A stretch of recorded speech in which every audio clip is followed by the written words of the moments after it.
Very good morning to all of you. जो हम लोग अभी तक पढ़ रहे थे वो चैन सर्विंग पढ़ रहे हैं। चैन सर्विंग में हम लोगों ने काफ़ी कुछ अभी तक पढ़ लिया है। कैसे उनमें जो इंस्ट्रूमेंट वगैरह यूज़ होते हैं, कैसे उनका क्या क्या यूज़ होता है, कहाँ कहाँ पे क्या कैसे होते हैं। चैन सर्विंग में कुछ टॉपिक्स और बचे पड़े हैं। उनमें ऑब्जेक्ट वगैरह हो गया, कैसे एक फील्ड का चैन सर्विंग करते हैं और कैसे हम जो एरर्स वगैरह तो उनको एलिमिनेट करते हैं। आज हम बारे में हम लोग बात करेंगे। सबसे पहले तो जो आज का पहला टॉपिक है वो है ऑफसेट्स। ऑफसेट्स वगैरह जो लास्ट टाइम पे छूट गया था, तो पहला टॉपिक है आज का खसका। खसका या ऑफसेट्स। ऑफसेट्स की हम लोग बात कर रहे हैं एक्चुअली। और ऑफसेट्स वगैरह होता क्या है, अगर हम इसको बहुत चीज़ें समझे। ऑफसेट्स वगैरह के वर्ड थोड़ा सा कंफ्यूजिंग वर्ड्स है, पर अगर हम ध्यान से समझे तो ऑफसेट्स का मतलब होता है कि जिस भी फील्ड में है, जिस भी फील्ड में जब हम सर्वे वर्क को हम आगे बढ़ाते हैं तो उस फील्ड में जो ऑब्जेक्ट्स लोकेट होते हैं, या जैसे हम लोग ये मान लें कि ये कोई हमारा फील्ड है, ये हमारा कोई एक फील्ड है। इस फील्ड में हम यहाँ पे एक घर होगा, ये कोई तालाब होगा, ये कोई झोपड़ी होगी, जहाँ पे ये सपोज दैट कि हमें अपना सर्वे पर इधर से इधर बढ़ाना है। ये हमारा बेस लाइन हो गया। आगे हम लोग डिस्कस करेंगे कौन कौन से लाइन्स होती हैं। तो ये बेस लाइन्स हो गई। तो ये जो हमारे पॉइंट्स होते हैं, ये जो पॉइंट्स होते हैं, इन पॉइंट को ही हम लोग बोलते हैं। जैसे ये जो झोपड़ी है, या फिर ये जो घर है, या फिर यहाँ पे कोई नल लगा हो, या कोई भी चीज़, ये सारे जो ऑब्जेक्ट्स होते हैं वो सब ऑब्जेक्ट्स होते हैं। ऑब्जेक्ट का मतलब हमारा पर्टिकुलरली ऑब्जेक्ट से जो मतलब होता है वो यही होता है कि फील्ड में प्रेजेंट किसी भी ऑब्जेक्ट को, किसी भी पॉइंट को, ये सब ऑब्जेक्ट्स वगैरह हैं।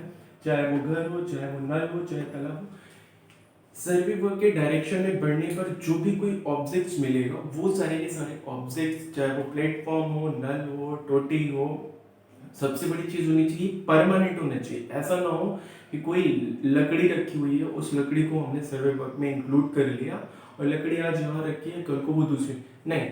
टेम्परेरली कोई भी ऑब्जेक्ट्स को ऑब्जेक्ट्स पे हम नहीं लेते हैं। ऐसी हर एक ऑब्जेक्ट्स को हम ऑब्जेक्ट्स मान सकते हैं जो कि वहाँ पे परमानेंटली हमेशा रिप्रेजेंट होता है।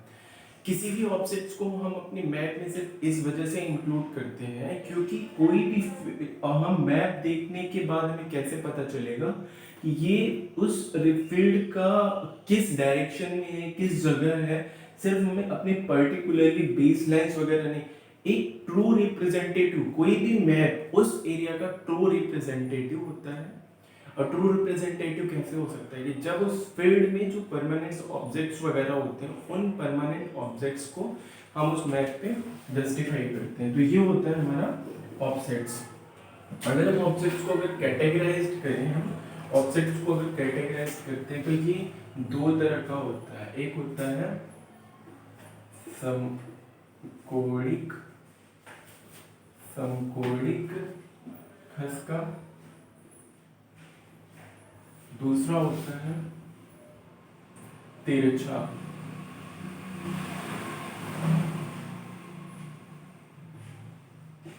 तिरछा, तिरछा खसका। ये तो हमारा हो गया एक जो बेस थी कि वो समकोणिक। इसको फर्दर वे में हम दूसरी तरह से भी हम इसको कैटेगराइज कर सकते हैं। वो दूसरा कैटेगराइज क्या होता है, कैटेगरी जो होती है वो ये मान लिया हमारा ए है। और ये दूसरी तरह से हम कैसे कैटेगराइज करते हैं, उसका पहला होता है, उसमें पहला होता है बड़ा खसका, बड़ा खसका, या दूसरा होता है छोटा, छोटा खसका। अब इस बड़ी खसके या छोटे खसकों के हम लोग क्या कैसे ये जो खसका होता है वो कैसे हम क्या डिस्क्राइब करते हैं, क्या वो चीज़ें थोड़ा समझने की बात है। समझना क्या है कि समकोणिक खसका, खसका तो वो समझ में आ गया ना कि फील्ड में कोई भी ऑब्जेक्ट्स हो, उस ऑब्जेक्ट्स को हम उस मैप पे जब रिप्रेजेंट करते हैं, मैप में जो भी टेम्परेरी पॉइंट को नहीं बल्कि परमानेंट होना चाहिए, कोई भी टेम्परेरी पॉइंट को नहीं हम इंक्लूड करते हैं। परमानेंट पॉइंट हो गया, नल हो गया, कुआं हो गया, घर हो गया, रेलवे ब्रिजेस हो गए, प्लेटफॉर्म्स हो गए। कभी कभी आप जाते होगे और देखते होगे कि यार वो कहीं पीले जगह से जब कोई सर्वे वर्क होता है तो पीले से क्रॉस या रेड से क्रॉस लिखा होता है, तो वो हमारा वहाँ पे आर रिप्रेजेंट करने के लिए अलग चीज होती है, वहाँ पे उन ऑब्जेक्ट्स को ही दर्शाते हैं। तो अब हम अगर हम खसके की बात करें, अगर हम खसके की बात करें तो दो तरह से हम इसको कैटेगराइज कर सकते हैं। एक होता है पहले बेस के अनुसार समकोणिक खसका और तिरछा खसका। मतलब क्या होता है, इस समकोणिक खसके का मतलब हो गया कि मान लिया सपोज दैट ये हमारा कोई सर्वे वर्क है, इस डायरेक्शन में हम सर्वे वर्क इधर से इधर लेके चल रहे हैं, तो यहाँ पे जो कोई भी ऑब्जेक्ट हो गया, सपोज दैट ये नल हो गया, सपोज दैट ये कोई प्लेटफॉर्म हो गया, छोटा पिलर टाइप का हो गया, सपोज दैट ये कोई बिजली का खंभा हो गया, सपोज दैट ये कोई जो भी सपो कुछ भी समथिंग कोई पेड़ हो गया। तो अब हम क्या करेंगे, हमें समझने की जरूरत इस पर्टिकुलरली में कि समकोणिक खसका या तिरछा खसका क्या होता है। तिरछा खसका या समकोणिक खसके का क्या मतलब होता है। समकोणिक खसका, यहाँ से इस पॉइंट से इस पॉइंट के बीच में हम कोई एक परपेंडिकुलर ड्रा करेंगे, यहाँ से लेके यहाँ तक परपेंडिकुलर ड्रा करेंगे, यहाँ से लेके यहाँ तक परपेंडिकुलर ड्रा करेंगे, यहाँ से लेके यहाँ तक परपेंडिकुलर ड्रा कर। परपेंडिकुलर ड्रा करने का मतलब क्या है, परपेंडिकुलर ड्रा करने का मतलब ये होता है कि समकोणिक खसका उस खसके को बोलते हैं कि जब बेस लाइन से जो ऑब्जेक्ट्स है, बेस लाइन से मतलब क्या, ये जो ऑब्जेक्ट है वो ऑब्जेक्ट, ये जो ऑब्जेक्ट है वहां से ये जो डिस्टेंस होगा 3 मीटर, 2 मीटर, 5 मीटर, 8 मीटर, ये जो डिस्टेंस होगा, ये डिस्टेंस इस पे परपेंडिकुलरली मतलब मिनिमम डिस्टेंस नापा जाएगा। यहाँ से इस पे हम परपेंडिकुलर ड्रा करेंगे और ये जो परपेंडिकुलर हम ड्रा करेंगे वहां से हम इसको लिख देंगे, यहाँ पे ये 3 मीटर पे ये कोई खंबा है, यहाँ पे कोई एक नल है, यहाँ पे कोई एक पिलर है, तो ये समकोणिक खसका हो गया। मतलब ये समकोण। अब सपोज दैट इसी में हम क्या करेंगे, यहाँ से हम समकोणिक खसका न करके किसी एंगल पे, ये सपोज दैट किसी एंगल पे अगर हम करते हैं तो यहाँ से ये डिस्टेंस मान लिया हमारा 4 मीटर आ रहा है, तो इसका मतलब क्या है, ये जो है वो तिरछा खसका हो गया। तिरछा खसका मतलब क्या हो गया कि जब हम बेस लाइन से उस ऑब्जेक्ट की जो लोकेशन है, उस ऑब्जेक्ट की लोकेशन को ड्रा करने के लिए बेस लाइन से किसी एंगल पे रेंजिंग करते हैं एंड चैनिंग करते हैं, तो वो हमारा तिरछा खसका हो जाता है। और यही इसका कैटेगराइजेस। अगर हम इसकी बात करें कि बड़ा खसका या छोटा खसका क्या होता है, तो उसमें सबसे बड़ी चीज आती है पहला, जो बड़ा खसका होता है उसकी जो लंबाई होती है वो 15 मीटर से अधिक होती है, और जो ये छोटा खसका होता है वो 15 मीटर से छोटी होती है।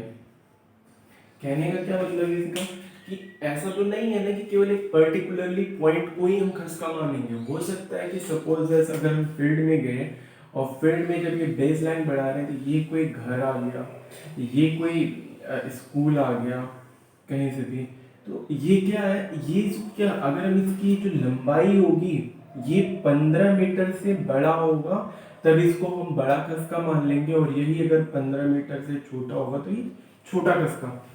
इसका जो बेस बनाया गया वो 15 मीटर का बनाया गया है। तो खसका एक्चुअली रियलाइजेशन में अगर हम इमेजिन करेंगे, खसका कोई अदर वर्ड या कोई टेक्निकल वर्ड नहीं है, उनको हम मतलब सपोज दैट ये टेक्निकल वर्ड है खसका या ऑफसेट्स वगैरह, पर रियल में इसका जो मतलब होता है उसका ये मतलब होता है कि नक्शे पे जो कोई भी रिप्रेजेंट उन्हीं को करेंगे जो फील्ड में कोई परमानेंट पॉइंट होगा, कोई भी फील्ड में, कोई भी जब हम जाएंगे, कोई पिलर हो गया, कोई नल, कोई भी ऐसे परमानेंट पॉइंट जो होंगे उनको हम ऑब्जेक्ट्स ले सकते हैं, और उसको अगर हम नक्शे में यूज करते हैं तो उसी को हम ऑब्जेक्ट्स बोलते हैं। तो ये चीजें हमारा ऑब्जेक्ट्स का आ गया। अगर इससे पहले भी हम लोगों ने ये चीजें चेक कर ली है कि कैसे हम परपेंडिकुलर ड्रा करते हैं। परपेंडिकुलर ड्रा करने के लिए इससे पहले हम लोगों ने देखा था कि 2 3 3 4 5 मेथड है। एक है एल गुनिया जो आता है, उससे हम लोग क्या करते हैं, या फिर प्रकाशिक गुनिया वगैरह बहुत सारे इंस्ट्रूमेंट है, उससे हम सबको डिग्री डाल सकते हैं, या फिर किसी एंगल पे हम लोग वहां से उसका ये कर सकते हैं। आगे हम बढ़ते हैं कि ये तो हमारा एक छोटे छोटे पॉइंट की हम बात कर रहे थे। अभी इसके आगे हम बढ़ते हैं और ये चीज समझने की कोशिश करते हैं कि मान लिया सपोज दैट कि कोई बड़ा फील्ड है, उस बड़े फील्ड में हम सर्वे वर्क कैसे करेंगे। इस बात अभी तक तो हम सिर्फ एक छोटे छोटे पॉइंट्स को डिस्कस कर रहे थे, समझ रहे थे, पर अब हम अगर एक बड़े फील्ड की हम बात करें, सपोज दैट कि वो क्या होता है। सपोज ये हो गया हमारा एक फील्ड बना लेते हैं पहले कि ये हमारा एक फील्ड है, इस फील्ड ये पूरा एक फील्ड है। अच्छा, फील्ड तो कैसा भी हो सकता है, जरूरी नहीं कि रेक्टेंगुलर हो, मैंने सिर्फ अपने सहूलियत के लिए ऐसे बना लिया। ये कोई पिलर है, यहाँ पे ये कोई घर है, सपोज दैट ये घर है, यहाँ पे ये कुआं है, यहाँ पे ये हैंडपम्प्स लगे हुए हैं, यहाँ पे कोई पेड़ है, सपोज दैट ये कोई पेड़, यहाँ पे तालाब है, ये पिलर लगा हुआ है खंबा टाइप का, यहाँ पे भी एक खंबा टाइप का लगा हुआ है। ये मान लिया हमारा कोई एक फील्ड है, सपोज दैट ये हमारा फील्ड है और इसको हमें सर्वे करना है। तो अभी तक तो हमने सिर्फ एक छोटे छोटे पॉइंट्स की बात की कि उन पॉइंट्स में क्या क्या आता है या कैसे कैसे होता है, लेकिन अब हम बात करेंगे कि अगर एक पूरा का पूरा सर्वे वर्क हमें फील्ड में करना हो तब क्या करना होता है। उससे जुड़े कुछ टर्मिनोलॉजी है, कुछ शब्दावली है, पहले हम लोग उस पे जाते हैं और साइमल्टेनियसली हम इस चीज को समझेंगे कि कैसे क्या होता है। पहला होता है हमारा जो होता है सर्वे स्टेशन, सर्वेक्षण स्टेशन। सर्वेक्षण स्टेशन का मतलब क्या होता है, ये सर्वेइंग स्टेशन, इसका मतलब क्या होता है हम समझने की कोशिश करेंगे। कोई भी जब हमें ये एक ऑब्जेक्ट है, ये पूरा एक फील्ड है, अब इस फील्ड में हम सर्वे स्टार्ट करेंगे तो सबसे पहले कहां से सर्वे स्टार्ट करेंगे, हम कोई एक पॉइंट मेजरमेंट करेंगे। इस पूरे के पूरे नक्शे को हम ट्रायंगल में डिवाइड कर लेंगे। अगर हम इसको ट्रायंगल में डिवाइड करते हैं तो देखते क्या होगा कि सपोज दैट हमने पहला जो कंट्रोल पॉइंट्स होंगे, पहला कंट्रोल पॉइंट यहाँ पे बना लिया, दूसरा कंट्रोल पॉइंट हमने यहाँ पे बना लिया, तीसरा कंट्रोल पॉइंट हमने यहाँ पे बना लिया और चौथा कंट्रोल पॉइंट हमने यहाँ पे बना लिया। अब इन कंट्रोल पॉइंट्स को हम सबसे ज्योमेट्री के सबसे सिंपलेस्ट फॉर्म में कन्वर्ट करेंगे। अगर सबसे सिंपलेस्ट फॉर्म में कन्वर्ट करते हैं तो ये हो जाएगा हमारा, यहां से हम लोग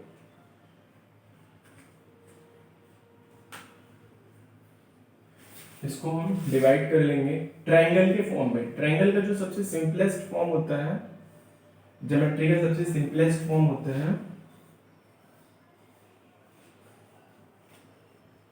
उसको हमने इस पूरे सर्वे वर्क को इस तरह से हमने इसे ट्रायंगल में डिवाइड कर लिया। ट्रायंगल किस ट्रायंगल में डिवाइड किया, पहला ट्रायंगल ये हो गया, दूसरा ट्रायंगल ये हो गया, तीसरा ये हो गया और ये चौथा। ये 4 ट्रायंगल में ये पूरा का पूरा हमें फील्ड जो है वो डिवाइड हो गया।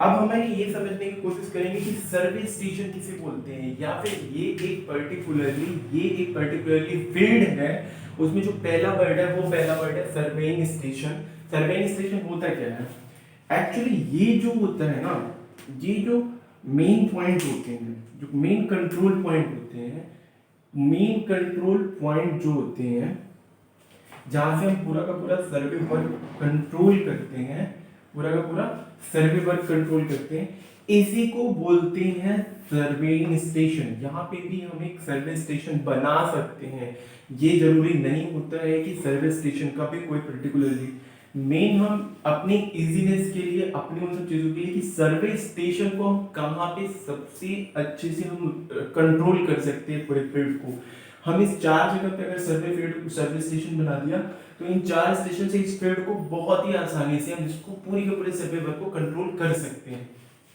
क्या होता है ये, अगर हम इसको डेफिनेशन के फॉर्म में देखा जाए तो ये जो डेफिनेशन है इसका कि मेन सर्वे स्टेशन की मेन पॉइंट्स जहां पे हम इसके पहला पॉइंट सर्वे स्टेशन का और एक पॉइंट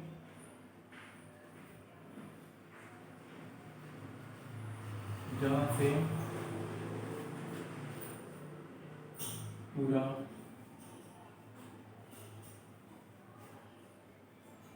सर्वेक्षण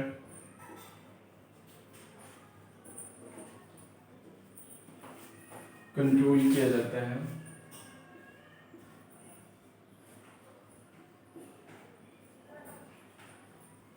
मतलब वो पॉइंट्स सर्वे स्टेशन में, वो पॉइंट जहां से पूरे फील्ड का सर्वे स्टेशन किया जाता है उसे बोलते हैं सर्वेइंग स्टेशंस। इसके बाद हम दूसरा पॉइंट की बात करते हैं कि क्या होता है, ये हमारा दूसरा पॉइंट्स होते हैं ये सर्वेक्षण। अच्छा, इसमें क्या होता है, हम इसी से रिलेटेड एक और वर्ड है उस पर पहले डिस्कशन कर लें। दूसरा होता है सर्वेक्षण रेखा या सर्वेइंग लाइन। ये कौन सी लाइंस होती हैं जो सर्वेक्षण रेखाएं कहती हैं, समझने की कोशिश करें। बड़ा बड़ा इजी है। इजी समझने का मतलब क्या हो गया कि वो जो मेन पॉइंट्स है, वो मेन पॉइंट्स जहां से सर्वे स्टेशंस पूरे सर्वे को कंट्रोल किया जाता है वो सर्वेइंग स्टेशन बोलते हैं। और दो सर्वेक्षण रेखाओं को मिलाने वाली लाइन को क्या बोलते हैं, दो सर्वेक्षण मिला, इस दो स्टेशन को जो मिलाने वाली लाइन होती है उनको सर्वेक्षण रेखा है। इन दोनों को मिलाने के लिए ये, उन दोनों को मिलाने के लिए ये। अच्छा, ये फील्ड में ड्रा नहीं होती, ऐसा नहीं होता कि ये फील्ड में हमें जा करके चुनने से या इन सब चीजों से ड्रा करना होता है, हमें लेआउट नहीं करना होता। दैट्स आर इमेजिनरी लाइन की जो फील्ड में हमें मैप पे तो मिल जाता है, लेकिन फील्ड में ऐसी कोई लाइन नहीं होती है कि वहां पे जाके हमें वो लाइन दिखेगी। तो ये एक इमेजिनरी लाइन जो होती है, जो में कंट्रोल पॉइंट्स होते हैं, उन कंट्रोल पॉइंट्स को मिलाने वाली लाइन को सर्वेक्षण रेखाएं बोलते हैं। इसका क्या हो गया कि सर्वेइंग स्टेशन या सर्वेक्षण स्टेशन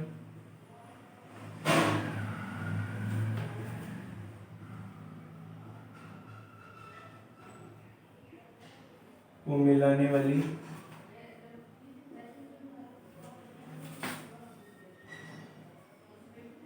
लाइन को सर्वेक्षण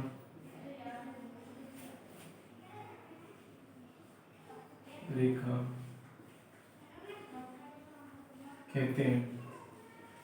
ये दो पॉइंट्स तो बहुत इजी है, समझ में आ गया होगा आई होप कि जो पूरे सर्वेक्षण को कंट्रोल करने वाले पॉइंट्स को सर्वेइंग स्टेशन बोलते हैं, और दो कंट्रोल पॉइंट जो मेन कंट्रोल पॉइंट्स उनको मिलने वाली रेखा को हम सर्वेइंग स्टेशन बोलते हैं। अब हम बात करते हैं इसके अलावा, इसको मिटा देते हैं। तीसरी लाइन क्या होती है हमारी, जो सबसे मेन लाइन होती है और ये सर्वे का आधार होता है, ये सबसे इंपॉर्टेंट लाइन होती है आधार रेखा या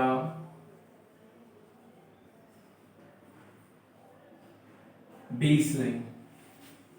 हम इस सर्वे फील्ड में बात करते हैं कि बेस लाइन क्या होती है। बेस लाइन एक्चुअली में होती क्या है, अगर हम बेस लाइन की बात करें तो ये जो इस पूरे फील्ड में जो बेस लाइन होती है वो लाइन होगी जिसके अगेंस्ट पूरा का पूरा सर्वे वर्क जो है डिपेंड करेगा। बेस लाइन का मतलब यहाँ पे समझ लो, बेस लाइन वो लाइन होती है जहां से पूरा का पूरा सर्वे फील्ड जो होगा उसका, अगर हम सर्वे कर रहे होंगे तो उसकी एक्यूरेसी या उसका पूरा का पूरा आधार उस बेस लाइन पे होगा। क्यों लाइन होगा, ये इस फील्ड की सबसे बड़ी लाइन होती है। मतलब बाकी लाइनें उस लाइन से तो छोटी हो सकती हैं, लेकिन जो बेस लाइन होगी उस फील्ड की सबसे बड़ी लाइन होगी। अच्छा, बेस लाइन को सबसे बड़ी लाइन इसलिए हम चूज करते हैं क्योंकि वहां से फिर हम उस लाइन के ही डायरेक्शन में हम अपना सर्वे वर्क भी बढ़ा सकते हैं और उसी लाइन के ही अगेंस्ट हम पूरे के पूरे ऑफसेट्स ले सकते हैं और पूरे के पूरे सर्वे वर्क की जो एक्यूरेसी होगी वो पूरा का पूरा एक्यूरेसी इस बेस लाइन के एक्यूरेट मेजरमेंट पे ही डिपेंड करेगा। इस केस में अगर हम इस केस की बात करते हैं, इस केस की बात करते हैं तो ये वाली लाइन है, इस ए और 2 को मिलाने वाली जो कंट्रोल पॉइंट 1 है, कंट्रोल पॉइंट 2 को मिलाने वाली, या कंट्रोल पॉइंट 3 या कंट्रोल पॉइंट 4 को मिलाने वाली जो लाइन होगी वो दोनों में से जो बड़ा होगा वो कि शायद कंट्रोल पॉइंट 3 और कंट्रोल पॉइंट 4 का जो पॉइंट्स है इसको मिलाने वाली रेखा को हम बोलते हैं आधार लाइन। इसका डेफिनेशन क्या हो जाएगा, इसका मतलब क्या हो गया कि सर्वेक्षण फील्ड में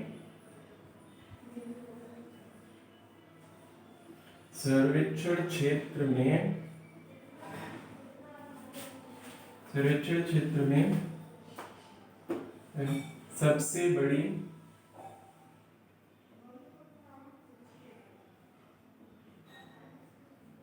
और जिस पर सर्वेक्षण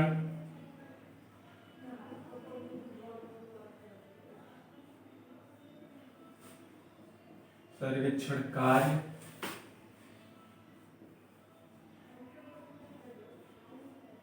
आधारित होता है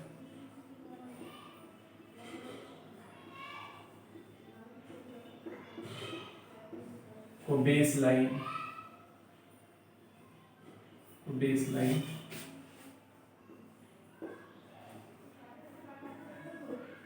तो इसका मतलब ये हो गया कि बेस लाइन और सर्वेक्षण स्टेशन में यही अंतर होता है कि बेस लाइन जो होती है वो फील्ड की सबसे बड़ी रेखा होती है। ये जो बेस लाइन है वो सर्वेक्षण रेखा भी है, मतलब कि सबसे एक माइन्यूट सा डिफरेंस है। एक बेस लाइन सर्वे लाइन हो सकती है पर हर एक सर्वे लाइन बेस लाइन नहीं हो सकती। क्या मतलब है, हम डिटेल में थोड़ा सा यहाँ पे इसके नीचे लिखते हैं।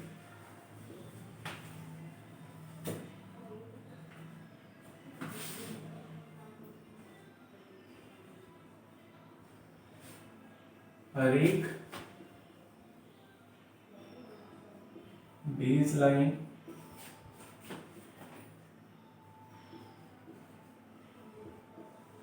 सर्वेक्षण रेखा होता है पर हर एक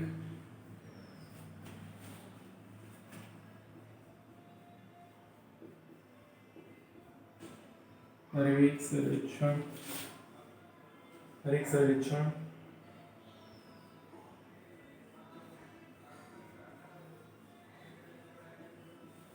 बेस लाइन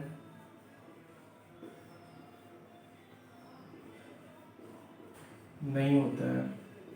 फर्क समझ में आ गया होगा कि जो भी ये जो लाइन है, ये लाइन एक सर्वे लाइन हो सकती है पर ये एक बेस लाइन नहीं हो सकती। ये लाइन बेस लाइन हो सकती है पर एक सर्वेक्षण रेखा भी है। इसके आगे का जो टर्मिनोलॉजी है वो है, जो टर्मिनोलॉजी है इसके आगे वो है मेन स्टेशन और मेन लाइन। मेन स्टेशन और मेन लाइन, अगर हम बात करें मेन लाइन की, मुख्य रेखा या मेन लाइन की, मेन लाइन क्या होता है इस सर्वे लाइन में, मेन लाइन क्या होता है कि मेन लाइन होती है हम यहाँ की ये वाला जो है ये जो भी कोई सीमा रेखा कोई एक फील्ड होगा, जैसे ये फील्ड है, इस फील्ड की एक लिमिटेशन होगी, एक बाउंड्री होगी। इस फील्ड की लिमिटेशन ये रेड वाली लाइन है, ये इस फील्ड की एक बाउंड्री रेखा है जिसके अगेंस्ट जाकर के हमें सर्वे वर्क नहीं करना है। तो इस फील्ड को हम एक सिंपल ज्योमेट्रिकल लाइन, एक ज्योमेट्रिकल उसमें कन्वर्ट करने के लिए हमने ट्रायंगल फॉर्म में कन्वर्ट कर दिया था इस पूरे फील्ड को कि अब इस फील्ड में जो बाउंड्री के पास वाली सर्वेइंग लाइन होती है, जो भी बाउंड्री के पास वाली, चाहे ये हो चाहे ये हो और चाहे ये हो और चाहे ये हो, बाउंड्री के पास वाली जो लाइंस होती हैं वो सारी की सारी लाइन मुख्य रेखा बोलती हैं। तो इसका डेफिनेशन एग्जैक्टली क्या होगा, उसका डेफिनेशन होगा वो ये होगा, किसी सर्वेक्षण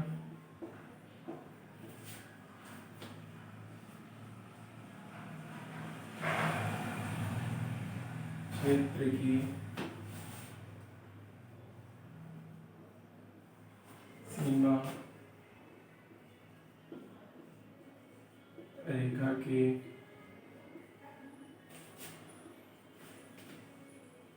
पास की, सीमा रेखा के पास की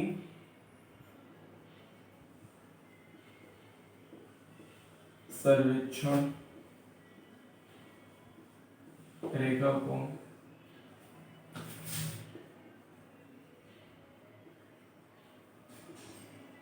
मेन लाइन कहते हैं।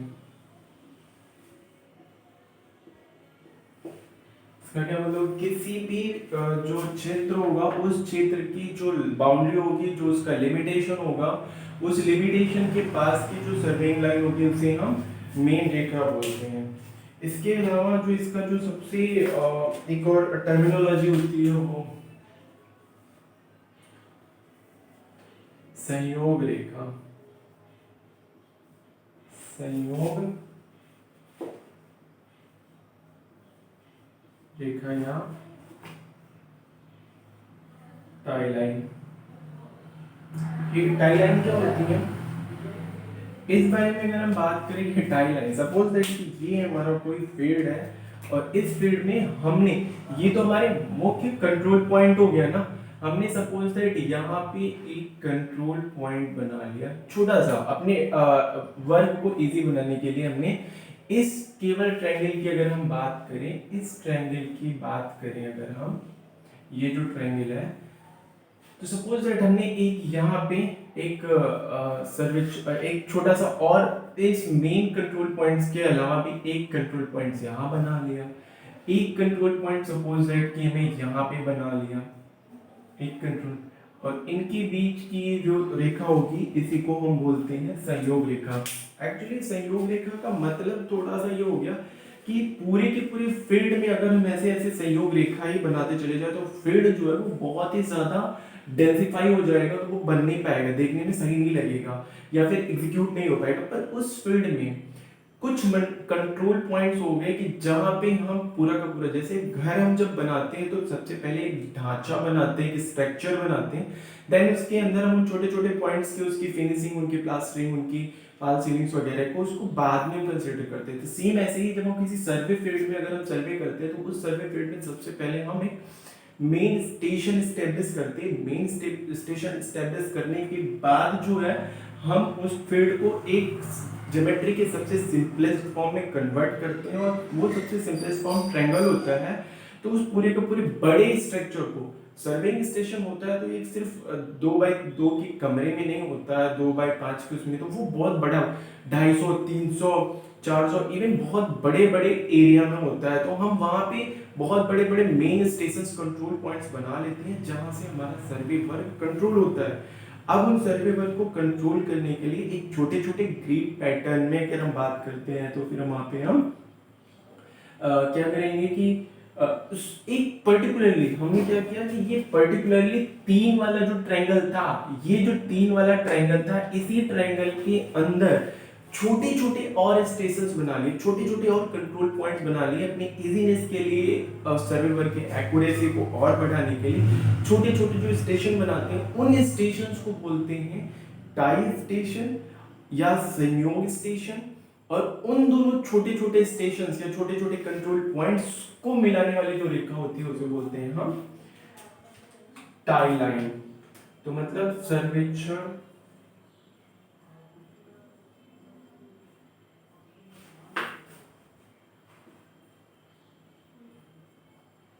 क्षेत्र में कार्य की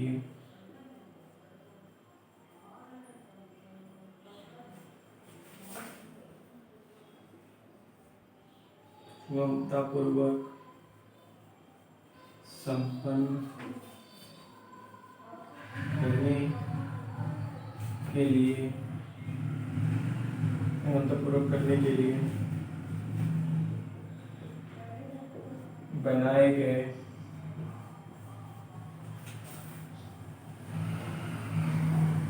छोटे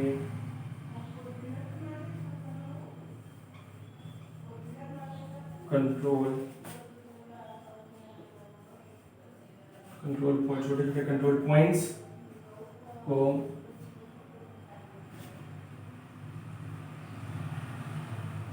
टाई स्टेशन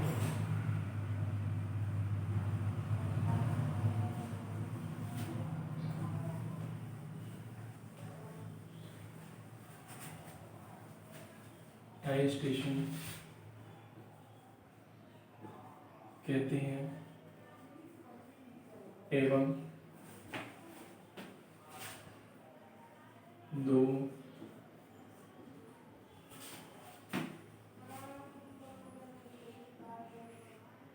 टाई स्टेशन को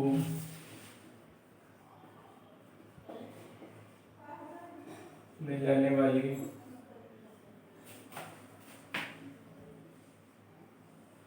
सर्वेक्षण रेखा को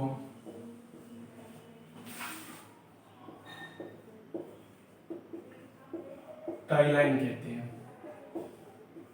ये तो एक डेफिनेशन के बाद, लेकिन समझने वाली बात सिर्फ इतनी है कि किसी भी मेन स्टेशन को जब हम बड़े बड़े कंट्रोल पॉइंट्स में उसको एरिया में बांट देंगे तो उनमें जो अंदर उनमें सर्वे वर्क को एग्जीक्यूट करने के लिए उनको कंट्रोल पॉइंट्स को छोटे छोटे और कंट्रोल पॉइंट्स में डिवाइड कर देते हैं। वो छोटे छोटे कंट्रोल पॉइंट्स ही हमारे टाई लाइन कहते हैं और उनको मिलाने वाली रेखा को ही हम बोलते हैं संयोग रेखा।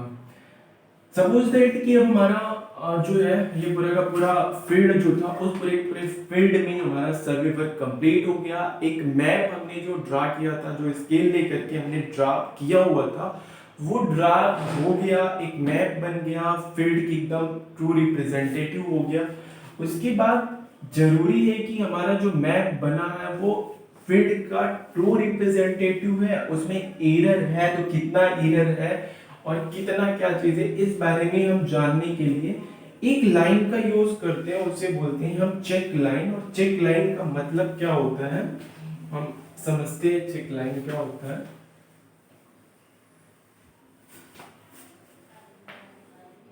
बोलते हैं हम इसको जांच रेखा। जांच रेखा या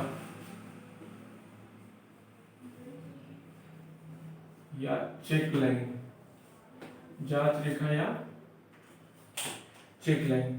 अगर हम चेक लाइन की बात करें, सपोज है कि ये हमारा कोई फील्ड था, इस फील्ड में ये इसका ट्रू रिप्रेजेंटेटिव हो गया, बन गया, और ये एक नक्शा जो हमने बनाई थी वो सपोज दैट ये हमारा फील्ड था, ये हमारा फील्ड और ये हमारा मैप है। हमने चैन सर्वेइंग से मेन स्टेशन ले लिया, मेन स्टेशन ये जो कंट्रोल पॉइंट्स है वो मेन स्टेशन से हम इसको 1 2 3 4 मेन 4 पार्ट में हमने ट्रायंगल शेप में बांट दिया। बांटने के बाद हमने क्या किया, ये जो इसको हमने एक बेस लाइन मान लिया, इसको हमने एक बेस लाइन मान लिया। अब यहां से हमने क्या किया, यहां से हमने इसकी रेंजिंग की, परपेंडिकुलर ऑफसेट्स ड्रा करके, परपेंडिकुलर ऑफसेट्स वगैरह हम ड्रा करके यहाँ पे 3-4 तरफ से। अब हमारा क्या हो गया, सपोज दैट अगर हमें कि इसका इसका सपोज दैट हमें हमको क्या लेना है, लाइन लेना है, तो यहाँ से हम एक परपेंडिकुलर ड्रा कर देंगे, यहाँ से रेंजिंग कर लेंगे और यहाँ से भी हम एक ड्रा कर देंगे। अब हमें इस पॉइंट्स को ऑफसेट्स अगर मान ले तो दो तरफ से इसको हमें क्या कह रहे हैं कि जांचने के लिए मिल गया। यहाँ से हमने दूरी नाप ली, यहाँ से भी दूरी नाप ली और ला करके हमने यहाँ पे मैप में ड्रा कर दिया। सपोज दैट ये तालाब है, तालाब के लिए भी अगर हम करेंगे तो यहाँ से हम एक पॉइंट ले लिया, यहाँ पे एक पॉइंट ले लिया, यहाँ पे एक पॉइंट हमारा यहाँ हो गया, एक यहाँ हो गया, तो यहाँ हो गया। तो इस पूरे तालाब को हमको ड्रा करने के लिए ये छोटे छोटे पॉइंट्स हो गए ना, ये जो छोटे छोटे पॉइंट्स हैं इन्हीं को टाई लाइन बोलते हैं, और उसी के ही थ्रू हम यहाँ पे ला करके हमने तालाब मैप में उस तालाब का भी मेंशन कर दिया। सपोज दैट यहाँ पे तो ऐसे हर एक जो फील्ड में जो उनके परमानेंट पॉइंट्स होंगे वो रिप्रेजेंटेटिव होंगे, किसी एक पॉइंट से नहीं, इवन किसी भी लाइन से जितना अधिक से अधिक पॉसिबल पॉइंट्स होंगे उन पॉइंट से मेजरमेंट लेके, रेफरेंस से लेकर के हमने मैप पे ड्रा कर दिया। अब हम ये जानना चाहते हैं कि ये जो मैप है वो फील्ड का मोस्ट प्रोबेबल रिप्रेजेंटेटिव है या नहीं है, हमसे गलती हुई या नहीं, उसकी जांच करने के लिए हम क्या करेंगे, सपोज दैट ये हमारा एक पिलर है, सपोज दैट ये हमारा एक पिलर है। अब इस पिलर की ये जो नक्शा बना होगा वो किसी स्केल पे बना होगा ना, ये किसी, इसका जो रिप्रेजेंटेटिव है ये बड़ा फॉर्म है, ये छोटा फॉर्म है, देखिए किसी स्केल पे बना होगा। सपोज दैट ये हमारा जो एक ऑफसेट है जिसका हम रिप्रेजेंटेशन किया है उसका किसी भी एक जगह से हम दूरी नाप लेंगे, मान लिया ये दूरी d1 आया। अब अगर ये दूरी d1 आया तो इसकी फील्ड में जो दूरी होगी वो होनी चाहिए scale into d is equal to capital D। जो हमने स्केल लिया था उससे इनलार्ज कर देंगे, उसको मल्टीप्लाई कर देंगे तो ये कैपिटल D आना चाहिए यहाँ पे फील्ड में। अब हम फील्ड में गए और उस फील्ड से हमने एग्जैक्ट टेप से दूरी निकाल ली। अब जब हम टेप से दूरी वहां पे नाप लिया और यहाँ पे ये जो D आया है, अगर ये बराबर है, अगर ये बराबर है तो नक्शा हमारा सही है, फील्ड का ट्रू रिप्रेजेंटेटिव है। अगर इसमें वेरिएशन ज्यादा आता है इसका मतलब है कि हमारा नक्शा फील्ड का ट्रू रिप्रेजेंटेटिव नहीं है, उसमें कहीं गलतियां हैं। तो उस चीज को हम फिर खोजेंगे कि कहाँ गलतियां हो गई हैं, जो भी आगे का फर्दर प्रोसेस होता है वो हम करेंगे। लेकिन ये वाली जो लाइन है, यहाँ पे ये लाइन और यहाँ पे ये लाइन, इसी को बोलते हैं चेक लाइन। तो चेक लाइन का डेफिनेशन क्या हो जाएगा, जो हमारा डेफिनेशन होगा चेक लाइन का वो ये हो जाएगा,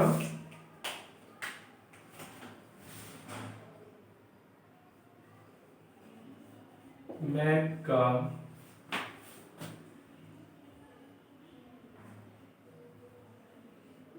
ट्रू रिप्रेजेंटेटिव के जांच के लिए मैप से किसी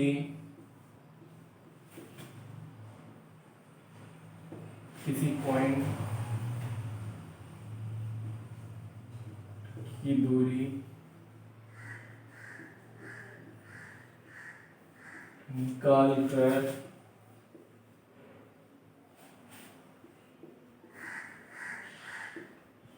फील्ड में दूरी नाप कर जांच करना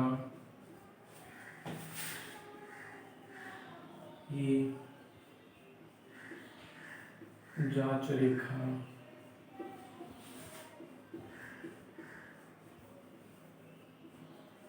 तो समझ में आ गया ना यहाँ पे कि अगर मैप से उसका ट्रू रिप्रेजेंटेटिव का चेक करने के लिए मैप से हमने उस पॉइंट की दूरी निकाल लिया, स्केल से मल्टीप्लाई करके दूरी निकाल लिया, और उस दूरी को फील्ड में हम नाप करके उस रेखा से जो डिस्टेंस होगा उनका हम मैच कराएंगे। अगर वही डिस्टेंस आता है तो वो उसका ट्रू रिप्रेजेंटेटिव होगा। ये तो हमारी हो गई, इनमें से जो टर्मिनोलॉजीज वगैरह हैं उनकी हम बात कर लिए कि कैसे हम फील्ड में हम सर्वे करते हैं, कौन कौन से पॉइंट्स होते हैं, कौन कौन से हम। तो यहाँ पे एक बार फिर से इसको देख लिया जाए कि जो हमने टर्मिनोलॉजी अभी तक हमने किया, ये जो पूरा का पूरा फील्ड है उस पूरे के पूरे फील्ड को हम एक मेन कंट्रोल पॉइंट्स ड्रा करेंगे, जहां से इस पूरे फील्ड को, जहां से इस पूरे फील्ड को हम कंट्रोल कर सकते हैं, उनको बोलते हैं मेन स्टेशन या मेन सर्वेइंग स्टेशन बोलते हैं। जो बाउंड्री, जो लिमिटेशंस है, जो बाउंड्री के आसपास की जो होंगी, उन स्टेशंस को मिलाने के लिए जो रेखाएं ड्रा की जाएंगी, उनको वो जो रेखाएं ड्रा की जाएंगी वो बोला जाएगा मेन लाइन बोलते हैं उसे। जो लिमिटेशंस होगी, जो फील्ड की बाउंड्री होगी, उनके पास की जो सर्वेइंग स्टेशंस होगी वो हो जाएंगे मेन लाइन। दो स्टेशन को, सर्वेइंग स्टेशन को मिलाने वाली लाइन को बोलते हैं सर्वेइंग लाइन बोलते हैं, या सर्वेइंग लाइन। किसी एक खास सेक्शन के अंतर्गत छोटे छोटे ये जो पॉइंट्स लिए जाते हैं इनको बोलते हैं, इनको बोला जाएगा टाई स्टेशन बोलते हैं। और इनको जो मिलाने वाली रेखा होगी उनको बोलते हैं टाई लाइन बोलते हैं, इनको हम टाई लाइन बोलते हैं। फील्ड में जो भी ये ऑफसेट्स हैं, ये सारे के सारे जो होंगे टोपोग्राफिकल रिप्रेजेंटेशन, उनको बोलते हैं ऑफसेट्स बोलते हैं, इनको ऑफसेट्स बोलते हैं। और जो फील्ड में जो सबसे बड़ी जो लाइन होगी उसको बोलते हैं हम बेस लाइन, जिसके ऊपर पूरा का पूरा ये बेस लाइन हो गया, जिसके ऊपर पूरा का पूरा सर्वे वर्क रिप्रेजेंट करता है, उसकी एक्यूरेसी, उसका सही, सारी की सारी चीजें मोस्ट प्रोबेबल है कि इस बेस लाइन पे होता है। और ये जो उस मैप की सही रिप्रेजेंटेटिव है, मैप इस फील्ड का, उसको मैप से डिस्टेंस निकाल करके यहाँ पे जो दूरी नापी जाती है उसे बोलते हैं टाई लाइन बोलते हैं। तो ये हो गया हमारा एक फील्ड का सर्वे, हम कैसे करते हैं, कैसे उन पॉइंटों को एडजस्ट करते हैं, कैसे उनको हम मतलब उस फील्ड में कैसे हम एग्जीक्यूट करते हैं, वो सारे का सारा ये हो गया है। तो ये एक पूरे के पूरे फील्ड का सर्वे वर्क था, कैसे हम करते हैं। इसके अलावा अगर हम फील्ड में फील्ड से कोई हम नक्शा बनाते हैं तो टेम्परेचर के कारण, स्लोप के कारण, ग्रेविटी के कारण, या फिर चेन अगर हम यूज कर रहे हैं तो उस चेन में कुछ एरर होंगे, उसके कारण उस पूरे के पूरे फील्ड में एक एरर होगा। अब हम उन एरर की बात करते हैं कि कैसे एरर, जो कौन कौन से एरर आ सकते हैं और क्या क्या एरर।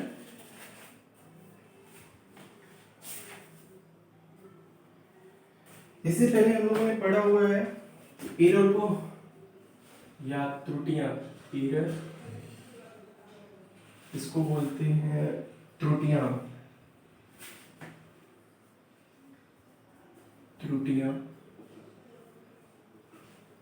अगर हम एरर की बात करें तो इससे पहले की लेक्चर्स में हम लोगों ने पढ़ लिया है कि एक होता है संचयी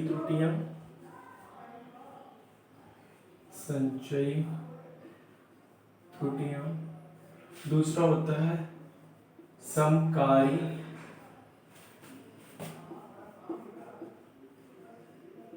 त्रुटियां। संचयी त्रुटियां और समकारी त्रुटियों का इसका क्या मतलब होता है? इनका मतलब ये होता है कि संचयी त्रुटियां वो होती हैं किसी एक डायरेक्शन में पर्टिकुलरली बढ़ती हैं। एक डायरेक्शन में बढ़ने का मतलब ये हो गया कि कोई भी लाइन होगी तो उसमें जो छोटे छोटे एरर होंगे वो सिर्फ एक डायरेक्शन में बढ़ते जाएंगे, और at the end of surveying वो छोटे छोटे एरर एक बड़े एरर में कन्वर्ट हो जाएंगे। उन्हें संचयी त्रुटियां संचयी त्रुटियां बोलते हैं। समकारी त्रुटियों का मतलब ये होता है कि जब कोई त्रुटि थोड़ा सा आगे बढ़े फिर थोड़ा सा पीछे बढ़े, तो ऐसी त्रुटि एक दूसरे को अपने आप को कैंसिल आउट करती रहती है, और उन सारे के सारे एरर्स को बोलते हैं ये समकारी त्रुटियां, मतलब वो अपने आप को कैंसिल आउट करते हो। एट द एंड ऑफ ये त्रुटियां बहुत ही मिनिमाइज होती हैं और इनको फाइंड आउट करना उतना ही मुश्किल हो जाता है, क्योंकि कौन सी त्रुटि किसको काटी और किस त्रुटि का प्रभाव eight the end of surveying work में हुआ है, इस बात को जस्टिफाई कर लेना बहुत मुश्किल होता है।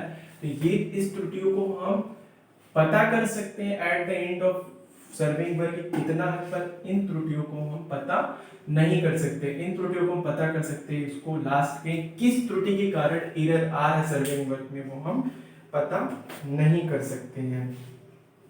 तो इसमें अब हम ये तो एक मोटा मोटी क्लासिफिकेशन हो गया था एरर का। अगर हम बात करते हैं सिर्फ एक बात करते हैं जरीफ सर्वेइंग का, मतलब चैन सर्वेइंग का, ये तो एक होल सोल एरर की बात कर रहे थे। इन चैन सर्वेइंग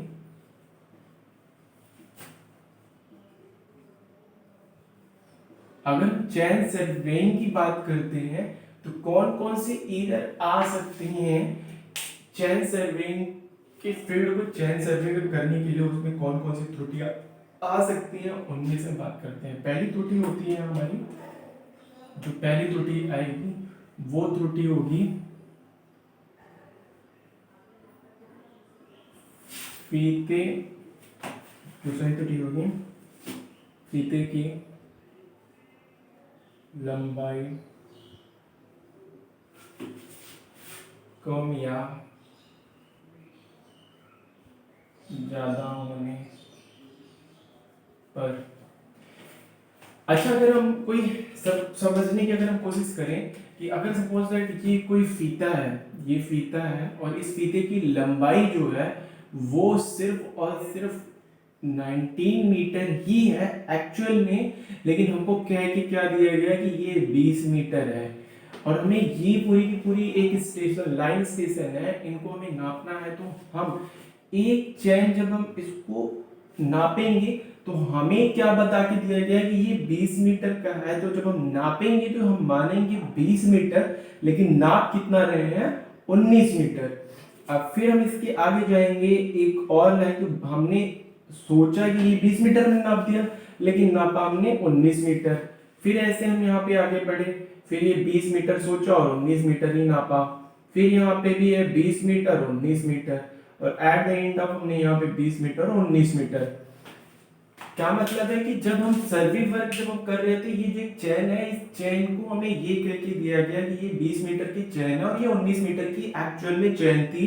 तो हम जब इस पूरे पॉइंट ए और पॉइंट बी के बीच की अगर हम दूरी जब हम नापे तो हमने जो पाया कि ये जो लंबाई होनी चाहिए थी 60 70 से 90, ये जो लाइन है वो हमने ये मान लिया कि ये 100 मीटर है।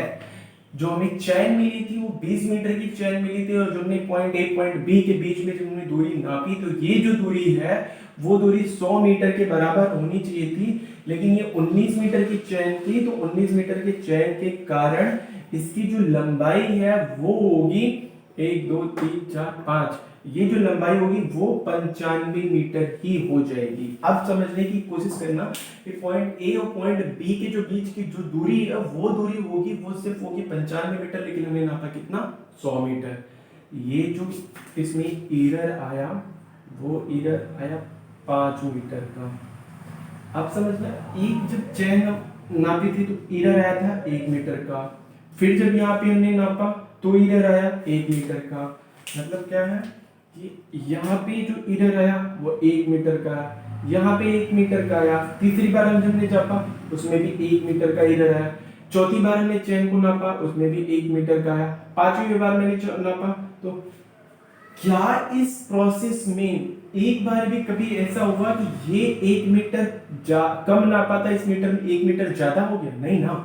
जब हम नाप रहे थे तो हर बार 1-1 मीटर कम हो रहा था, और at the end of survey work 5 metre कम हो गया।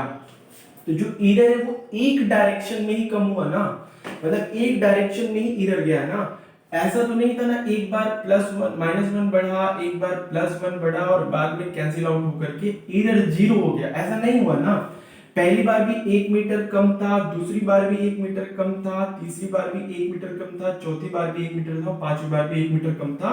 कुल मिला के एट द एंड ऑफ वो 5 मीटर कम था। ये साइन ये रिप्रेजेंट क्यों कर रहा है कि ये कम था, लेकिन जो एरर है वो 5 मीटर का एरर आ गया। मतलब एरर किसी एक दिशा में ही तो बढ़ा ना, जो ये एरर है वो सिर्फ एक दिशा में बढ़ा ना। तो ये एरर कौन सा एरर होगा? वो एरर होगा वो संचयी त्रुटियों में तो होगा ना, एक ही डायरेक्शन में ही तो बढ़ रहा है। अगर ये सभी लाइन और बड़ी होती, हो सकता है ये 200 मीटर होती, तो एट द एंड ऑफ जो एरर होगा वो कितना हो जाएगा? Eight the end of error वो 10 मीटर का हो जाएगा ना। तो जब जब हम सर्वे को हम बढ़ा रहे हैं, ये सपोज दैट 200 मीटर का होगा तो एरर कितना हो जाएगा? वो 10 मीटर का हो जाएगा ना। इसका मतलब कि जैसे जैसे सर्वे वर्क आगे बढ़ रहा है, जैसे जैसे सर्वे वर्क आगे बढ़ रहा है, एरर भी बढ़ रहा है। इसका मतलब है कि फीते की लंबाई कम या ज्यादा होने पर जो त्रुटि होगी वो होगी संचयी त्रुटि। उसे संचयी त्रुटि के कैटेगरी में रखेंगे। इस त्रुटि के कारण हमने संचयी त्रुटि के कैटेगरी में हमने इसको रखा, हमने उसे संचयी। इसके बाद थोड़ा और इस एरर के बारे में सोचेंगे कि इस को संचयी त्रुटि में हमने इसको कैटेगराइज कर दिया कि अगर फीते की लंबाई कम या ज्यादा होने पर जो त्रुटि होगी वो होगी हमारी कम या ज्यादा होगी, तो वो संचयी त्रुटियों में ही एरर आएगा। ओके, अब जब संचयी त्रुटियों में हमारा एरर आ गया, तब हम क्या करेंगे? अब इस एरर को हम एलिमिनेट कैसे करेंगे? हम इसको इस एरर को एलिमिनेट कैसे करेंगे? जब हम इसको एलिमिनेट अगर करना चाहेंगे कि हमने ये पॉइंट ए और पॉइंट बी के बीच की जो दूरी है वो कैसे सही दूरी हम फाइंड आउट करेंगे? इसका एक फॉर्मूला होता है, वो फॉर्मूला ये होता है, फॉर्मूला क्या होता है? वो डिराइव होता है, वो ये कि गलत दूरी गुणे गलत चयन बराबर सही दूरी गुणे सही चयन। इसका क्या मतलब हो गया? इसका मतलब ये हो गया कि अगर हम बात करें, ये मान लिया हमारा गलत दूरी स्मॉल एल है और गलत जो चैन है वो स्मॉल, मतलब वो मान लो C1 है, इज इक्वल टू सही दूरी कैपिटल L है और सही जो चैन है वो मान लिया C2 है। ये फॉर्मूला होता है, इस फॉर्मूले से ही हम इसको निकाल सकते हैं। एक हम न्यूमेरिकल देखते हैं यहाँ पे, एक छोटा सा न्यूमेरिकल, जिससे ये और फॉर्मूले का रिलेवेंट समझ में आएगा। वो एरर क्या है, यही वाले न्यूमेरिकल को हम लेते हैं। अगर जो हमारा जो चैन था वो गलत दूरी कितनी थी? गलत दूरी हमने जो नापी थी वो गलत दूरी नापी कितनी हमने तो सपोज दैट कि जब हमें 20 मीटर का चैन कहा गया था तो गलत दूरी कितनी थी? वो 100 मीटर थी। गलत दूरी 100 मीटर नापी, चैन कितना का था? चैन हमारा था गलत दूरी का, हमने इसको बाद में नापा और गलत दूरी 19 मीटर का चैन था। कर लिया सही, सही दूरी निकालनी है, सही दूरी निकालनी है, L हो जाएगा और सही चैन जो है, सही चैन क्या 20 मीटर का चैन होना चाहिए था, इंटू 20 कर दिया। अब यहाँ से L निकालेंगे 100 गुणी 19 डिवाइडेड बाई 20 करेंगे। अगर हम ये करते हैं तो 20 100 और 19 बचे 95 मीटर। ये सही दूरी आ गया कि नहीं आ गया? अब इस न्यूमेरिकल से समझने की अगर हम कोशिश करें तो जो हमें चैन दिया गया था वो 20 मीटर का क्या दिया गया था? इसका मतलब चैन का जो सही लंबाई है वो 20 मीटर, स्टैंडर्ड लंबाई 20 मीटर है, एक्चुअल लंबाई जो होती है वो 19 मीटर है। इससे पहले के लेक्चर्स में हमने ये सब पढ़ा था कि जो चैन होती है वो उसकी चैन को जो स्टैंडर्डाइजेशन होता है या 20 मीटर का होता है या 30 मीटर का होता है या फिर 5 मीटर का, 10 मीटर स्टैंडर्डाइजेशन होता है। तो जो स्टैंडर्ड लेंथ था वो था हमारा 20 मीटर, 19 मीटर कम था, मतलब चैन 19 मीटर का नहीं होता है, तो चैन जो 19 मीटर का है वो गलत चैन है। अब उस गलत चैन को ही गलत दूरी अब इस 19 मीटर चैन के कारण गलत दूरी 100 मीटर हमने नाप लिया। हमने ये सोच लिया कि जो उसके बीच की दूरी है 20 मीटर मान के चल रहे थे, तो वो 100 मीटर होगी। अब जब गलत दूरी मतलब ये ए और बी के बीच की 100 मीटर दूरी है, नहीं है ना, ए और बी के बीच की जो दूरी है वो 95 मीटर, मतलब सही, ये जो सही दूरी है वो 95 मीटर, ये सही दूरी है, एक्चुअल दूरी है। गलत दूरी हमने 100 मीटर निकाल लिया, ये गलत दूरी है। स्टैंडर्ड लेंथ 20 मीटर है, सही चैन कितना होना चाहिए था, ये सही चैन होना चाहिए था, गलत चैन है, इसका मतलब ये 19 मीटर का चैन नहीं होना चाहिए था। इस फॉर्मूले पे हमने ले आके अगर रख दिया, अगर हमने इस फॉर्मूले पे लगे रख दिया कि ये गलत दूरी गलत चैन, सही दूरी सही चैन, इस पे जब हमने इसी न्यूमेरिकल को रखा, गलत दूरी गलत चैन सही दूरी सही चैन, से यहाँ से हमें ये सही दूरी निकल गया। तो इस ये डिप्लोमा के सेमेस्टर एग्जाम के लिए बहुत ज़्यादा इंपॉर्टेंट टॉपिक है। अगर हम यहाँ पे देखें फिर से एक बार हम इस पूरे प्रोसेस को समझते हैं कि फीते की लंबाई कम या ज़्यादा होने पर होता क्या है कि जब हम फीते की लंबाई ए और बी के बीच की दूरी नाप रहे थे, एक एक चैन में एक एक मीटर की जो गलत एरर आ रही थी, वो जब जैसे जैसे सर्वे वर्क आगे बढ़ रहा था वैसे वैसे ही ये 100 मीटर में 5 मीटर, 200 मीटर में 10 मीटर, 300 मीटर में 15 मीटर, 400 मीटर में 20 मीटर, तो उस तरह से ही सर्वे वर्क के डायरेक्शन में एरर भी एक ही दिशा में बढ़ रही थी। एरर भी जैसे जैसे सर्वे वर्क बढ़ रहा था वैसे एरर भी बढ़ रहा था। इसका मतलब है ये संचयी त्रुटियां है। संचयी त्रुटियां का मतलब ये होता है कि जिस दिशा में अगर हमारा सर्वे वर्क हो रहा है उसी दिशा में अगर हमारा एरर भी बढ़ता चला जाए एक डायरेक्शन में, और at the end of survey work हमें ये पता चल जाए कि कितना किस दिशा में और किस वजह से एरर आई है, वो संचयी त्रुटि होती है। जिसका मतलब हो गया फीते की लंबाई कम या ज्यादा होने पर ये जो त्रुटि होगी वो संचयी त्रुटियों में आता है। अच्छा, अब जब हमने सर्वे वर्क किया, त्रुटि हो गई, तो उस त्रुटि को या उस एरर को एलिमिनेट करने के लिए क्या प्रोसेस है, उसको एलिमिनेट करने के लिए प्रोसेस ये है कि गलत दूरी गलत चेन, सही दूरी सही चेन। हमने यहाँ से उठा के उसी सेम न्यूमेरिकल को यहाँ पे रखा, तो सही दूरी आ गया 95 मीटर। डिप्लोमा के सेमेस्टर एग्जाम में इससे बहुत सारे हर साल क्वेश्चन आते हैं, तो ये एक बहुत ही इम्पोर्टेंट टॉपिक है। ये कौन सी त्रुटि होती है, हमें एक न्यूमेरिकल दे दिया जाएगा, उसमें सारी डेटा दे दी जाएंगी, सही दूरी या सही चेन की लंबाई पूछी जाएगी। तो ये एक इम्पोर्टेंट टॉपिक था, इस बारे में हम लोगों ने देखा। चैन सर्वेइंग में ये एक पहली त्रुटि थी और हमने ये देखा कि इसको कैसे आता है, ये कैसा। दूसरी त्रुटि होती है स्लोप के कारण,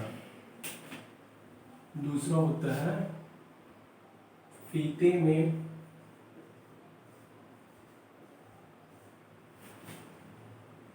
झोल झोल सपोज जो भी है, झोल के कारण। अच्छा, अब हम इसको देखते हैं कि हम लोग एक एजम्पशंस लेते हैं, वो एजम्पशंस क्या है और उसका क्या मतलब क्या है। सपोज दैट ये हमारा ये पॉइंट ए है और यहाँ से ये दूरी है, ये पॉइंट बी है। ये पॉइंट ए और पॉइंट बी के बीच की जब दूरी है, तो हम जब एक्चुअल में पॉइंट ए और पॉइंट बी की जब दूरी निकालते हैं, तो जब ऐसे हम फीता तानते हैं, जब हम ये सपोज दैट ये जब हम ये फीता है, सपोज दैट ये हमारा ये फीता है, हम पॉइंट ए और पॉइंट बी के बीच की दूरी निकालने के लिए ये एज्यूम करते हैं कि ये एकदम स्ट्रेट है। लेकिन जब हम पॉइंट ए पे खड़े होते हैं और एक पॉइंट बी पे खड़े होते हैं, तो जब हम फीते को करते हैं तो वो कुछ ग्रेविटी के कारण एकदम कितना भी तानेंगे लेकिन तब भी उसमें कुछ न कुछ सैग होगा। जब हम फीते को, कोई भी दो रस्सी हो गया एकदम तेज से ना, बड़ी रस्सी होगी, कितनी बहुत फीता होता है 20 मीटर 30 मीटर का होता है ना, जब फीते को 20 मीटर या 30 मीटर का होता है और जब हम उसको तानते हैं तो कितना भी ताना लेकिन उसमें कुछ ना कुछ सैग जरूर आता है।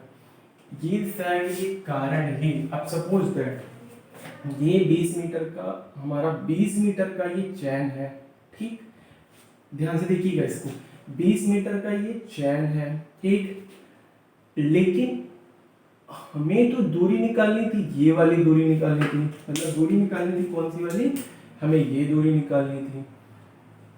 अब आप खुद बताओ कि ये 20 मीटर है, क्या ये भी 20 मीटर होगा?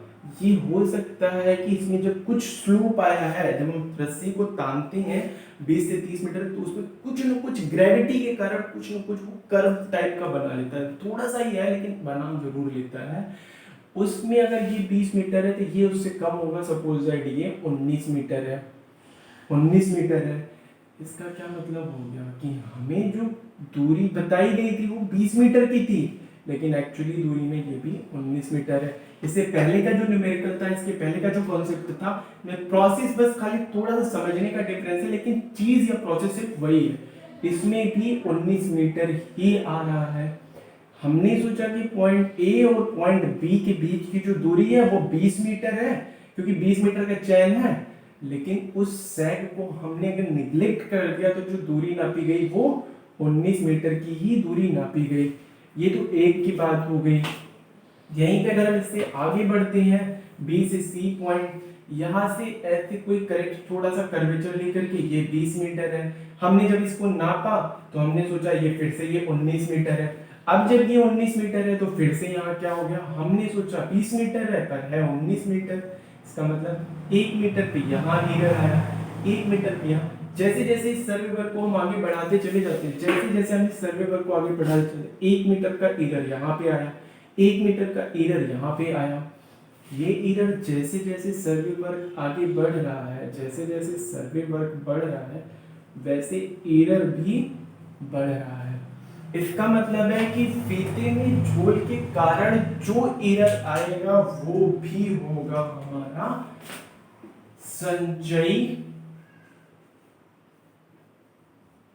त्रुटि। कैसी संचयी त्रुटि हो गया, ये समझ में आ गया ना कि जो कोई भी, इमेजिन करना कि कोई भी जो दो रस्सी होती है, वो दो रस्सी कितना भी, उनको छोटे मोटे रस्सी की बात नहीं होती है। फीता होता है 20 मीटर 30 मीटर का, जो चैन होता है वो होता है 20 मीटर का।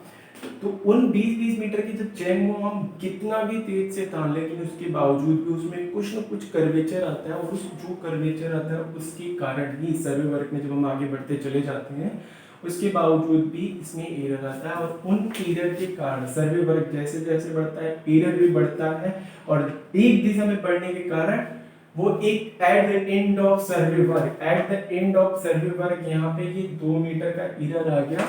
मतलब जैसे जैसे बढ़ा, तो इसका मतलब ये होगा वो संचयी त्रुटि ही होगा। इसका करेक्शन मेरे शायद कोर्स में नहीं है, वो h²/2l होता है। एरर होता है h²/2l। h क्या होता है, h ये होता है हमारा, h ये होता है, l क्या होता है, ये होता है, ये l होता है। तो सपोज दैट अगर हमको एरर निकालना होता है वो h निकाल लेते हैं, h²/2l। यहाँ से एरर आ गया, तो ट्रू जो लेंथ होगा वो ट्रू लेंथ होगा 20 मीटर। मान लो सपोज दैट ये हमारा l, स्मॉल l है, उसमें से इस एरर को घटा देंगे तो हमारा ये आई थिंक कोर्स में है नहीं, इस तरह के न्यूमेरिकल भी नहीं आते हैं, इस पे ज्यादा कॉन्सेंट्रेट ना करें कि फॉर्मूले कैसे एरर कैसे एलिमिनेट होता है उस बारे में ध्यान न देने की बजाय इस वाले पोर्शन को थोड़ा सा कॉन्सेप्ट को आप समझिए। कॉन्सेप्ट इसका क्या है, एरर कैसे एलिमिनेट होता है, वो उसका फॉर्मूला होता है h²/2l। यहाँ से एरर निकल आ जाएगा। 20 मीटर की चैन हमने नापी, हमने सपोज दैट ये 20 मीटर नापा, लेकिन कितना 19 मीटर है, मतलब कम है। एरर निकल जाएगा यहाँ से, एरर यहाँ से निकल गया, h²/2l से निकल गया। हमने 20 मीटर माना था, लेकिन उसमें से इतना एरर है, घटा देंगे एरर, तो जो लेंथ आएगी वो ट्रू लेंथ होगी। ये तो न्यूमेरिकल पोर्शन हो गया जो कि आता नहीं है, लेकिन ये जो कॉन्सेप्ट है वो कॉन्सेप्ट बहुत आता है। उस कॉन्सेप्ट में क्या है कि ये जो है वो 20 मीटर की चेन से हमने कितनी नापी, 19 मीटर। 19 मीटर नापा क्यों, क्योंकि इसमें कुछ न कुछ झोल आ गया, कुछ स्लोप आ गया, उसी कारण जो स्लोप आया है h²/2l से ही हम वहां पे निकाल लेते हैं। तो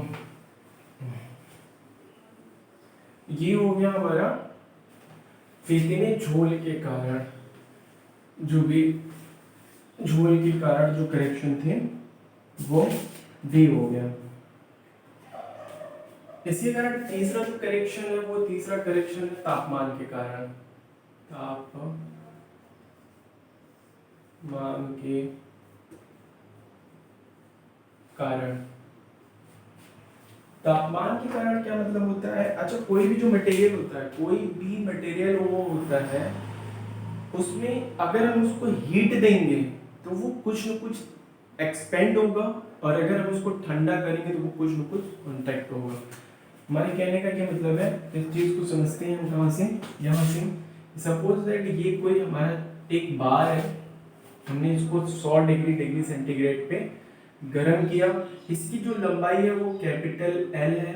जब इसको हम 100 डिग्री टेम्परेचर पे अगर हम गर्म करेंगे तो इसकी लंबाई कुछ न कुछ तो बढ़ जाएगी ना। ये जो लंबाई बढ़ेगी डेल्टा एल, वो क्यों बढ़ी, वो सिर्फ इसलिए बढ़ी क्योंकि हमने 100 डिग्री सेंटीग्रेड तापमान हमने बढ़ा दिया। सपोज दैट कि हमने इसको ठंडा कर दिया और -100 डिग्री कर दिया, -100 डिग्री कर दिया या 150 डिग्री कर दिया, -150 डिग्री कर दिया, तो यही जो लेंथ होगी वो कहीं ना कहीं वो कम हो जाएगी ना, वो थोड़ी सी कॉन्ट्रैक्ट हो जाएगी। तो ये जो लेंथ है, ये जो लेंथ है वो ये लेंथ कम हो जाएगी, मतलब ये डेल्टा L2 कम हो गई। इसका मतलब जब हमने गर्म किया तो ये डेल्टा L बढ़ गया, ठंडा किया ये डेल्टा L छोटा हो गया। लेकिन अब ये सोचो कि मान लो ये हमारी चैन है, ये चैन है। अब इस चैन को अगर एक स्टैंडर्ड टेम्परेचर पे 27 डिग्री सेंटीग्रेड पे ही तो बताया गया होगा कि इसके बीच की जो दूरी है, वो जो दूरी है वो होता है 20 मीटर। कितने पे, 27 डिग्री सेंटीग्रेड पे। लेकिन सपोज दैट हम गर्मियों में काम कर रहे हैं और वहां का टेम्परेचर है 45 degree centigrade.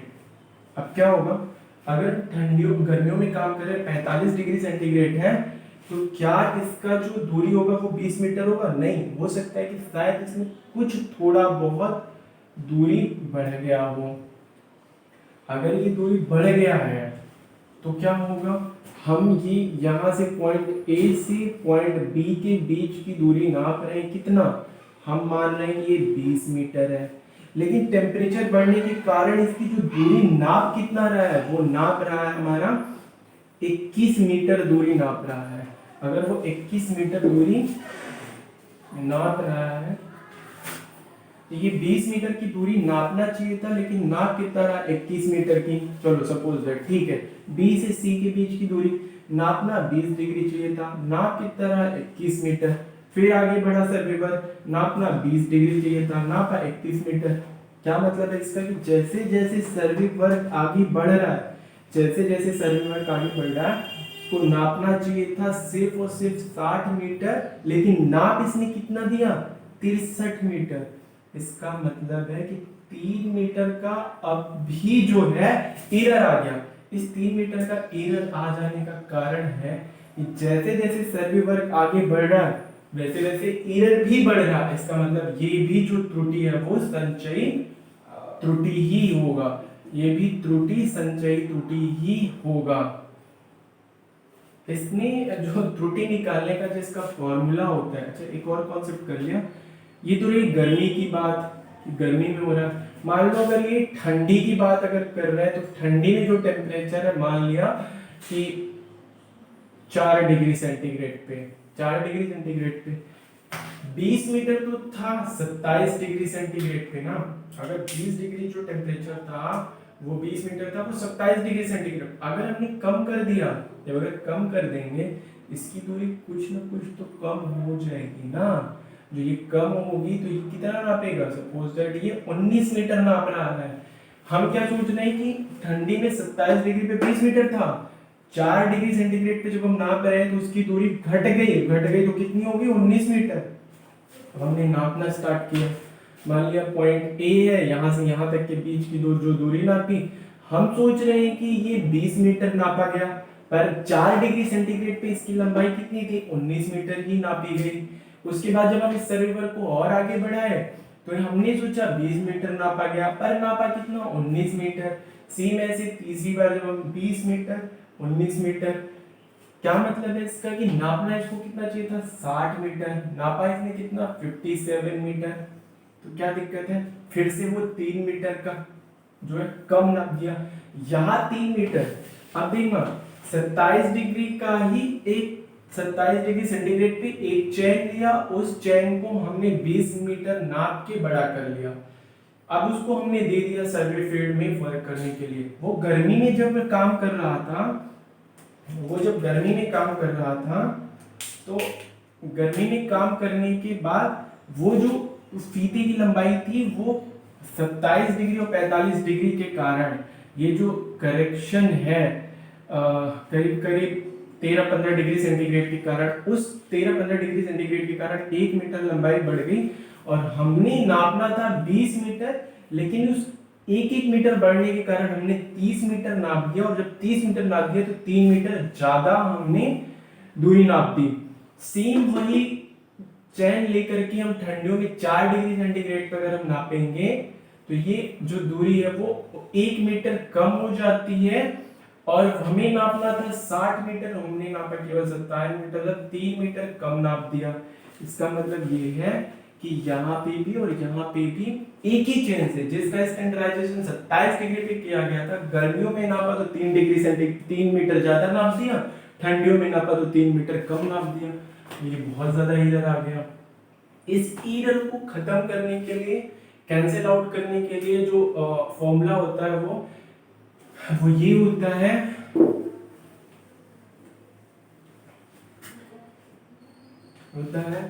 Alpha into delta T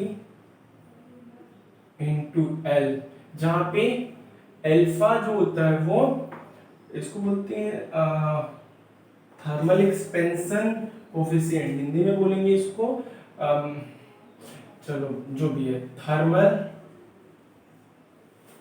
expansion coefficient. Delta L क्या हो गया, डेल्टा एल हो गया डिफरेंस इन टेम्परेचर। एल क्या हो गया, लंबाई, एल हो गया लंबाई किसकी, चैन की। चैन की लंबाई का मतलब क्या हो गया, जो चैन है वो 20 मीटर की चैन थी, 4 डिग्री सेंटीग्रेड पे कितना हो गया 27/4 मतलब 23 डिग्री सेंटीग्रेड। ठंडियों में अगर हमने नापा, अगर ये ठंडियों में नापा तो यहाँ पे डेल्टा टी हो गया कितना, यहाँ पे डेल्टा टी हो गया 23 डिग्री सेंटीग्रेड। और अगर हमने गर्मियों में नापा तो ये हो जाएगा 30 15 16 17 ये 18 डिग्री सेंटीग्रेड। इसका मतलब है कि जब हम दोनों चेन को 27 डिग्री पे स्टैंडर्डाइजेशन किया गया था और ठंडी में जब नापा तो 23 डिग्री सेंटीग्रेड का डेल्टा टी था, और 45 डिग्री गर्मी में नापा तो 18 डिग्री सेंटीग्रेड था। थर्मल एक्सपेंशन पॉइंट क्या होता है कि 1 डिग्री किसी भी मटेरियल का 1 डिग्री सेंटीग्रेड, सपोज दैट ये मटेरियल है, इसको अगर हम 1 डिग्री सेंटीग्रेड बढ़ाएं तो वो कितनी लेंथ बढ़ती है उसी को बोलते हैं thermal expansion point. 1 degree centigrade पे बढ़ाने की कुछ न कुछ तो बढ़ता है, 23 डिग्री सेंटीग्रेड या 18 डिग्री सेंटीग्रेड बढ़ाएंगे तो कुछ न कुछ लेंथ बढ़ेगा या घटेगा। वो लेंथ बढ़ेगा घटेगा वो डिपेंड करता है डिफरेंस इन टेम्परेचर। अगर टेम्परेचर माइनस में आता है तो घटेगा, प्लस में आता है तो वो बढ़ेगा। और एल जो है वो होता है हमारा लेंथ चैन का। तो यहां से हम एरर निकाल लेंगे, एरर आ जाएगा हमारा अल्फा डेल्टा टी एल। जो ट्रू लेंथ थी वो 20 मीटर की थी, अगर हम ठंडियों में नाप रहे हैं तो इसमें से एरर को घटा देंगे तो ट्रू लेंथ निकल जाएगा इन ठंडियों में। मतलब ठंडियों की अगर हम बात करें, अगर हम ठंडियों की बात करें तो ये 20 मीटर की चैन थी, यहां से हमने एरर निकाल लिया अल्फा डेल्टा टी एल इस 23 डिग्री के कारण। अगर हमने एरर निकाल लिया एरर, और जो एल आएगा वो हो जाएगा आपका सही दूरी। ठीक, इस वाले में क्या होगा कि ये लेंथ बढ़ रहा है, इसमें बढ़ाना पड़ेगा, प्लस हो जाएगा। और यहाँ पे क्या होगा, ये 20 मीटर का है तो यहाँ पे ई अल्फा 18 डिग्री सेंटीग्रेड के कारण 18 डिग्री सेंटीग्रेड के कारण यहाँ पे एक एरर आएगा, उस एरर को अगर हम घटा देंगे और जो एल आएगा वो हो जाएगा सही दूरी। थोड़ा सा डिटेल हो गया इसमें, लेकिन समझने की कोशिश करना है यहाँ पे कि कोई भी 1 डिग्री सेंटीग्रेड तापमान बढ़ाने के लिए डेल्टा टी 1 डिग्री सेंटीग्रेड तापमान बढ़ाने पर उसमें एक थर्मल एक्सपेंशन पॉइंट का यहाँ पे ये जो एक्सपेंशन या कॉन्ट्रैक्शन होता है 1 डिग्री सेंटीग्रेड का उस मटेरियल के कारण, वहां से ई अल्फा डेल्टा टी एल से हम एरर निकाल लेंगे। तापमान अगर घटेगा तो एरर में जोड़ देंगे, अगर तापमान बढ़ेगा तो घटा देंगे, तो ये सही दूरी आ जाएगा। वो एक अलग इशू है, लेकिन बढ़ता या घटता है कोई भी मटेरियल है, टेम्परेचर बढ़ता या घटता है ये सबको पता है, ये फंडामेंटल बिहेवियर है और इसी का चैन पर भी प्रभाव पड़ता है। 27 डिग्री सेंटीग्रेड पे स्टैंडर्डाइजेशन किया जाता है, लेकिन वो गर्मी और ठंडी में यूज करने के कारण उसमें कुछ एरर आ जाता है, उस एरर का एडजस्टमेंट इससे होता है। तो ये जो एरर था वो टेम्परेचर के कारण एरर था। इसके अलावा जो एक एरर होता है वो होता है जो फोर्स लगाया जाता है, जो चैन का जो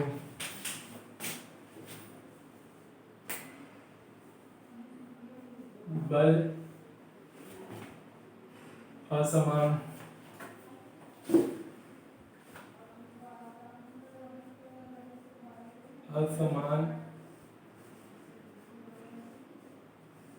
बल का प्रयोग, ये क्या है? इसका कहने का क्या मतलब है? इसका कहने का मतलब ये है कि ये जो हमारा चैन है, इस चैन में अगर हमने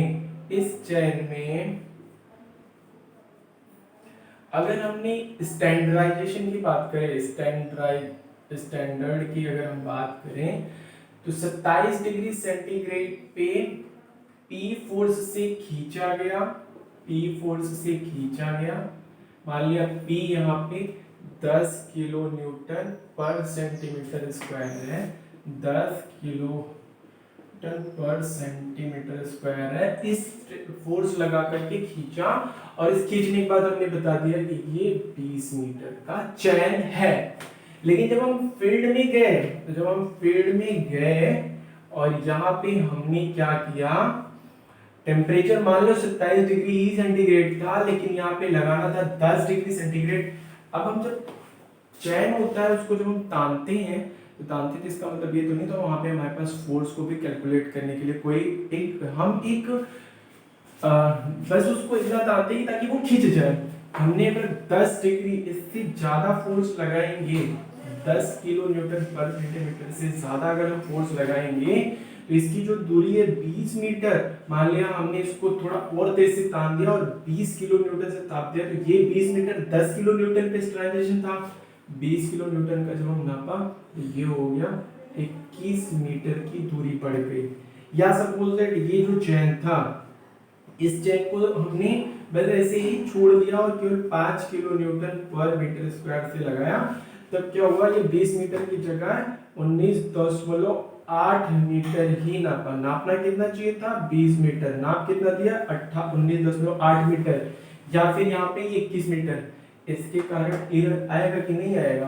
तो कोई भी चैन हो उसमें असमान फोर्स लगा करके अगर हम चैन को खींचेंगे या उसको नहीं खींचेंगे तो भी उस चैन में एरर आएगा।